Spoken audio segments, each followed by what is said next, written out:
Happy Friday to my basics bitches out there. This is Friday No Filter, where we unleash the rant on the basics of health. Each Friday, we tear down the glossy facade and dive headfirst into the nitty-gritty of what it takes to thrive in the chaos of modern health. No frills, no fluff, just straight talk about what matters. It's time to embrace the chaos on your own journey and give a big, bold middle finger to the status quo.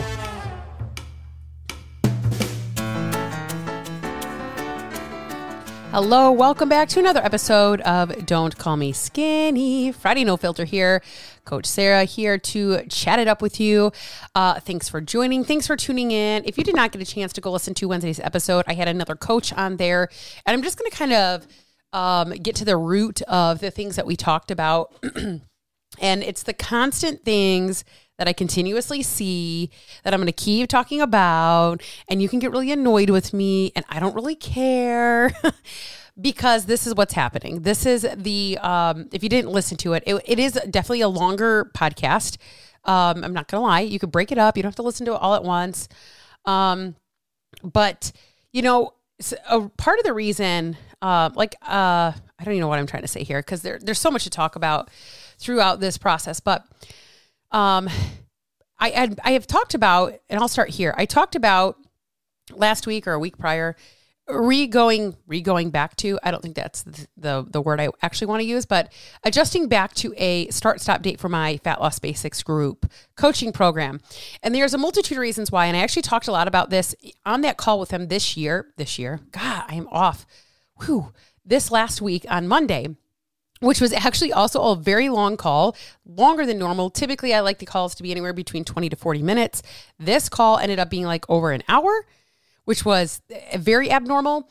Lots of great things coming out on it though, but it gave me an opportunity to show how we can try to do things that we think might work, or we try to shift things a little bit, and they just don't. And they just don't work. And there's nothing wrong with us, and that doesn't make anything like bad about us. But I just recognized myself as a coach that I didn't like how it was going, and I got some feedback from them, and it definitely was off. Like, it doesn't feel right. And I have to sneeze. Okay. Sorry, y'all. Michigan is wild right now. We just had like the ick for the last 2 weeks. And now my son woke up again today feeling ick. So the weather here is horrendous. And it really sucks. But anyways, okay. And I got some feedback, and it solidified my own feelings. Oh man. Excuse me. Sorry, y'all. I think we're okay. We shall see. And so that kind of is a sucky feeling. And I talked about that today on their Q&A call, where I go in and answer questions for them every other week about the fact that it's like, I kind of feel bad as a coach. Like I kind of feel bad that I didn't live up to or deliver what I wanted to, even like not even what they expected, but what I expected as a coach. And I often translate this into our health journey. And on this call this last Wednesday with the other coach, Coach Brittany, we talked a lot about all the different things and all the things that we do all the time to try to get the result that we want, and how often it doesn't work for us. It doesn't happen for us, right? And we can continuously make it mean something about us, or we can say, okay, this didn't work. What else, right? I talk often about the fact that for 32 years, I tried the same fucking shit. I tried the same shit over and over, and it didn't work. I didn't like it. And it didn't still get me the result. It wasn't like I didn't like it and I was getting a result. It's like I liked it. I didn't like it. I never got the result that I really, truly desired because I couldn't do it long enough because it was so fucking restrictive that I just had to go back to all my old quote unquote behaviors and go back into this space that I just felt like, okay, well, I guess it's just not for me. I guess this is not my thing anymore. Like I should just stop trying at this point. And we have to get to a place where we can shift and adjust life and our journey and not make it mean something about us. One thing that I talked about on Monday night on their call was the fact that it's like, we think that asking for help is like fucking terrible. I will say this. It was crickets. It had been crickets in this group. Like Very rarely are people posting and asking for help, which is not normal. It's not normally crickets like that. And I made we talked about why. Why is nobody reaching out? Why is nobody asking questions? And a lot of times it comes back to somebody feeling really stupid. I should know this. Why don't I know this? How many times have I tried to lose weight? Why don't I know how to do this yet? Like, why don't I understand? And it becomes a shameful and a guilt-ridden process versus a what can I learn right now process? How can I get curious about what's not working, why it's not working, and shift and adjust? That is what I did with group coaching. And while I am trying really hard not to internalize, like, man, I feel kind of bad and I feel like, man, I let people down, I didn't, right? I was still there. I was still coaching. I was still, I was in it, right? Just not how I felt like I was serving them appropriately. And so, that was something that we had talked about. It's like I shifted into this different model. I didn't like it, and I'm going to shift back to what worked better, not just for me, but for my clients. And that's okay. There's nothing wrong with me. I'm not a failure. It didn't fail. It just didn't work. There's nothing wrong with that, right? Just like when you try things, it's like, okay, you didn't fail. It didn't work for you. So what will work for you? And figuring that piece out, what is going to work? I've been talking to a lot of ladies right now. A lot of ladies coming over into my Facebook group, which you're not in it, click the link, join, you can get in there, right? A lot of women coming into my Facebook group talking about the fact that it's like they are struggling because they're just like, I've tried everything. And nothing has worked. Or I lost the weight and I maintained it for so long and then it came back, right? There's no foundation laid, unfortunately. When we go after the quick fixes, the fad diets, all those things, there's no fucking foundation for you to go back to when life gets hard again. And we are quote unquote motivated by the fact that we're losing weight, right? We get surgery, we lose weight. We go on some fucking restrictive ass diet like Optavia, we lose weight. We stop eating carbs, we lose weight. Once that taps out and it gets boring and it's like, bleh, we are like, okay, well, what's the next shiny object that I can go, what can I go do? What can I go look at now? That's a real thing. And it's what's happening. It is literally what is happening to people. You are stuck because you are constantly looking for that next best thing instead of just rinsing and repeating what you're doing that isn't fun, that isn't sexy. Walking is gross. It's like, ew. Nothing fun and exciting about it. There's nothing fun and exciting about drinking water. It's like, this can't be this boring. It is this boring. It is this boring. And we can look back at however many years that you've been trying, and you can make it mean something about you, about how you're a terrible person and how you're just a failure and what is the point and this isn't for you. Or you can fucking buck up, pull up your big girl pants and fucking do something about it and do something different that you've never done before. This is a real thing and it's possible. It's possible for you. So you have to understand, like, there are, people out there who feel the same way as you. There are people out there who feel like, oh my gosh, I felt like this is not for me. I'm never going to lose weight.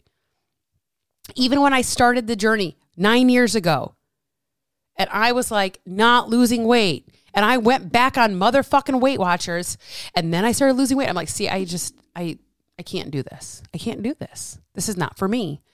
Why is this so fucking hard for me? Why is this so difficult? It's not for me. It must be for everybody else, but it isn't for me.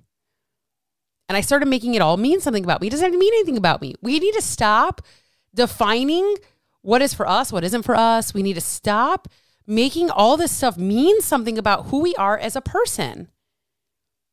You can try a diet and it not work. Great. What did that just tell us? It didn't work. Cool. What is going to work? And that's what you have to figure out. Raising your hand, asking for help, not feeling stupid. Those are the things that are essential to moving forward, to figuring out what works for you.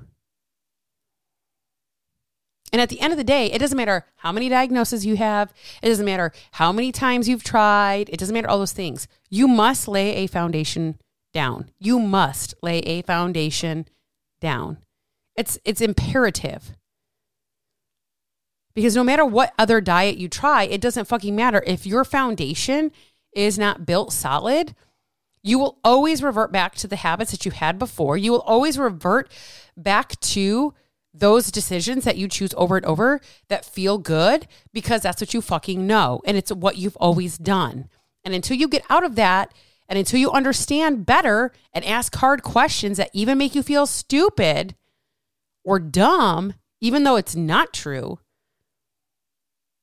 you're going to be stuck there, and you're going to be stuck there, and you're going to be stuck there. The same fucking place you've been stuck. So, on that note, it was brought to my attention. This is interesting too. That Fat Loss Basics link that was in the show notes was not working. So that's great. Thank you for letting me know. Thank you for clicking on it and getting more information on it. But just understand that that link right now is for the Evergreen model. It will look a little bit different as we come up. It's quote unquote under construction, if you will. Again, if anybody wants to hop into Fat Loss Basics from now until we change, which is October 21st is when we will be. Oh, that's fucking annoying. Now until October 21st, which is when we start, you can get in for the prorated amount and then join in on that first session, which is about 5.5 weeks. It'll take us right up through Thanksgiving. So if you are curious about what that looks like, the program itself won't look much different than what's on the website right now. It's just going to be more fucking structured. Weird, right? I like structure. My clients like structure. It's odd. Not really. Okay. So it'll just be a little bit more structured where each week we're going to talk about something. There'll be a weekly check-in versus bi-weekly check-in, no more Q&A. And that's just how it's going to be.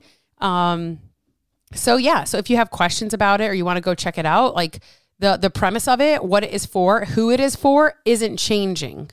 It's not changing. Right. So this is like your stepping stone into what we call virtual coaching. It's not one-on-one coaching, but it's group coaching. So this is kind of that next step where you're looking for a little bit more accountability. You're looking for specific macros or understanding how to track food. You're looking for community. You're looking to build some confidence. You get access to the Basics on Demand program so you can do your workouts as needed. And it's just like a little bit more support than, say, my BOD community, but not as much support as one-on-one, right? So that's kind of how that works. It's kind of this middle space. So if you have questions on it, just let me know. Reach out to me. Let's have a conversation, and I will look forward to chatting with you. So on that note, you guys, I hope you have an amazing weekend. We have homecoming this weekend, which I don't know how I feel about it already. Homecoming. We have my son is turning 12 on Sunday. So we have that going on. So we have we have homecoming game, homecoming dance, birthday party all weekend long. And then, my daughter has made a county cut, which is huge as a sophomore in her one event for swim. She was in the newspaper today. So I'm just like so freaking stoked about it and super proud of her. She is, talk about somebody that goes outside their comfort zone a lot and has a real negative mindset about a lot of things. It's this girl here. So I'm super proud. As a mom, I'm just going to give her a shout out. Great job, Jaden. Super proud of you and love you so much. Okay. Have a great weekend. Catch you on the next episode.